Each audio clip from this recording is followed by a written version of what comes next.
നമുക്കിന്ന് പെട്ടെന്ന് തയ്യാറാക്കാവുന്ന ഒരു ബ്രേക്ക്ഫാസ്റ്റ് ആയാലോ? അതിനായിട്ട് നമുക്ക് കുറച്ച് ഗോതമ്പ് പൊടി, ഉപ്പ്, ലേശം മഞ്ഞൾപ്പൊടി, അതുപോലെ ആവശ്യത്തിനുള്ള വെള്ളം ഒഴിച്ച് നമുക്ക് ഒരു ദോശമാവിൻ്റെ ഒരു കൺസിസ്റ്റൻസിയിലേക്ക് നമ്മുടെ ഈ മാവ് ഒന്ന് പ്രിപ്പയർ ചെയ്തെടുക്കാം. ഈ ഒരു പരുവത്തിന് നമുക്ക് മാവ് കിട്ടിയിട്ടുണ്ട് കേട്ടോ. ഈ ഒരു കൺസിസ്റ്റൻസി മതി. ഇനി നമുക്കൊരു പാനിലേക്ക് കുറച്ച് ജീരകം പൊട്ടിച്ചതിന് ശേഷം അതിലേക്ക് കുറച്ച് സവാള ചേർത്ത് കൊടുത്തിട്ടുണ്ട്. കടുക് താളിച്ചു കൊടുക്കണമെന്നുണ്ടെങ്കിൽ അത് കൊടുക്കാം കേട്ടോ. പച്ചമുളക് അരിഞ്ഞത് ചേർത്ത് കൊടുത്തിട്ടുണ്ട്. കുറച്ച് ക്യാരറ്റ് ഒന്ന് അരിഞ്ഞത് ചേർത്ത് കൊടുത്തിട്ടുണ്ട്. ഇനി നമുക്ക് കുറച്ച് കറിവേപ്പിലയും കൂടെ ചേർത്തതിന് ശേഷം ഇത് നന്നായിട്ടൊന്ന് ലോ ഫ്ലെയിമിലിട്ട് അതിൻ്റെ പച്ച മണം ഒന്ന് മാറും വരെ ഇതുപോലെ ഒന്ന് സോട്ട് ചെയ്തെടുക്കാം.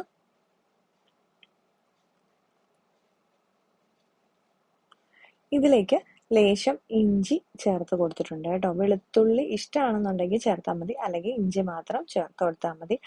ചതച്ച് ചേർക്കണം എന്നുണ്ടെങ്കിൽ അങ്ങനെ ചേർക്കാം. ഞാനിപ്പോൾ ചെറിയ പീസായിട്ട് അരിഞ്ഞാട്ടോ ചേർത്ത് കൊടുത്തേക്കുന്നത്. ഇനി ഇത് നമുക്ക് ലോ ഫ്ലെയിമിലിട്ട് ഒന്ന് അടച്ചു വെച്ച് കുക്ക് ചെയ്തെടുക്കാം. അതായത് നമ്മുടെ ക്യാരറ്റൊക്കെ ഒന്ന് വെന്ത് വരണമല്ലോ. അപ്പോൾ അതിനായിട്ട് കുറച്ച് നേരം ഒന്ന് ഇതുപോലെ ഒന്ന് വെച്ച് കൊടുക്കാം. അതിനുശേഷം ഒരു ഒരു മിനിറ്റൊക്കെ ആകുമ്പോഴത്തേക്ക് നമുക്ക് ഇത് തുറന്ന് ഒന്നുകൂടെ ഒന്ന് ഇളക്കിയിട്ടിട്ട് ഇതിലേക്ക് ആവശ്യത്തിനുള്ള ഉപ്പ് ചേർത്ത് കൊടുക്കാം. നമ്മൾ മാവിൽ ഓൾറെഡി ഉപ്പ് ചേർത്തിട്ടുണ്ട്, അപ്പോൾ കുറച്ച് ചേർത്ത് കൊടുത്താൽ മതി. കുറച്ച് ചതച്ച മുളകും കൂടെ ചേർത്ത് കൊടുത്തിട്ടുണ്ട്. എന്നിട്ട് അത് വീണ്ടും ഇതുപോലെ സോട്ട് ചെയ്തതിന് ശേഷം നമുക്ക് കുറച്ച് തക്കാളി ഒന്ന് ഇതിലേക്ക് ചേർത്ത് കൊടുക്കാം. തക്കാളി സ്കിപ്പ് ചെയ്യണമെന്നുണ്ടെങ്കിൽ സ്കിപ്പ് ചെയ്യാം കേട്ടോ. ചിലർക്ക് ചിലപ്പോൾ ചെറിയ പുളിപ്പ് ഇഷ്ടമല്ലാത്തവരുണ്ടെന്നുണ്ടെങ്കിൽ അത് സ്കിപ്പ് ചെയ്ത് കൊടുക്കാം. എന്നിട്ട് അതും ഇതുപോലെ തന്നെ നല്ല രീതിക്ക് നമുക്കൊന്ന് സോട്ട് ചെയ്ത് വെച്ചതിന് ശേഷം ഒരു മിനിറ്റ് ലോ ഫ്ലെയിമിലിട്ട് അതും നന്നായിട്ട് നമ്മുടെ തക്കാളിയൊക്കെ ഒന്ന് വാടി വരുന്നവരെ ഒന്ന് കുക്ക് ചെയ്തെടുക്കാം കേട്ടോ. ഇപ്പൊ നമ്മുടെ തക്കാളിയൊക്കെ നന്നായിട്ടൊന്ന് വെന്ത് വന്നിട്ടുണ്ട്. അപ്പൊ നമുക്ക് ജസ്റ്റ് ഇതുപോലെ ഒന്ന് ഉടച്ചു കൊടുക്കാം. ഒരുപാട് അങ്ങനെ ബ്രൗൺ കളറൊന്നും ആവണ്ട, നമുക്ക് എല്ലാം ഒന്ന് വെന്തിങ്ങനെ വന്നാൽ മാത്രം മതി കേട്ടോ. നല്ലപോലെ ഇതുപോലെ ഒന്ന് ഉടച്ചു കൊടുക്കണേ.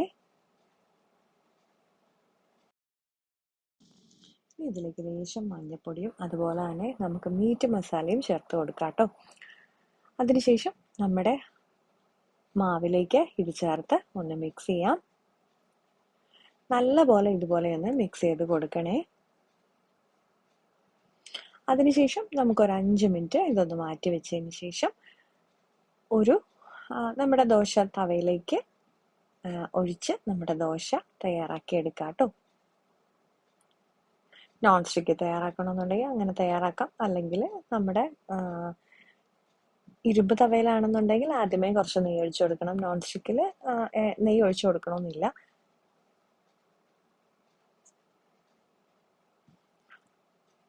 നമുക്ക് അയൺ തവയിലാണെങ്കിലും ഉണ്ടാക്കുന്ന സമയത്ത് സൈഡിലൂടെ കുറച്ച് നെയ്യ് ഇങ്ങനെ ഒഴിച്ചു കൊടുത്താൽ മതി, മുകളിലായിട്ട് ഒഴിച്ചു കൊടുക്കണമെന്നില്ല കേട്ടോ. ഇപ്പൊ നമ്മുടെ ഈസി ആയിട്ടുള്ള നമ്മുടെ ബ്രേക്ക്ഫാസ്റ്റ് ഇവിടെ റെഡി ആയിട്ടുണ്ട്. അപ്പൊ എല്ലാവരും ഇതുപോലെ ഒന്ന് ട്രൈ ചെയ്ത് നോക്കണം. നമുക്ക് കറിയൊന്നും ഇല്ലാതെ തന്നെ കഴിക്കാൻ പറ്റും. നല്ല സൂപ്പർ ആയിട്ടല്ലേ. അപ്പോൾ ഇന്നത്തെ നമ്മുടെ വീഡിയോ എല്ലാവർക്കും ഇഷ്ടപ്പെട്ടിട്ടുണ്ടെങ്കിൽ തീർച്ചയായിട്ടും ലൈക്ക് ചെയ്യാനും ഷെയർ ചെയ്യാനും കമന്റ് ചെയ്യാനും സബ്സ്ക്രൈബ് ചെയ്ത് കൂടെ കൂട്ടാനും ഒക്കെ മറന്ന പോലെ വീണ്ടും അടുത്ത വീഡിയോയിൽ കാണാം കേട്ടോ.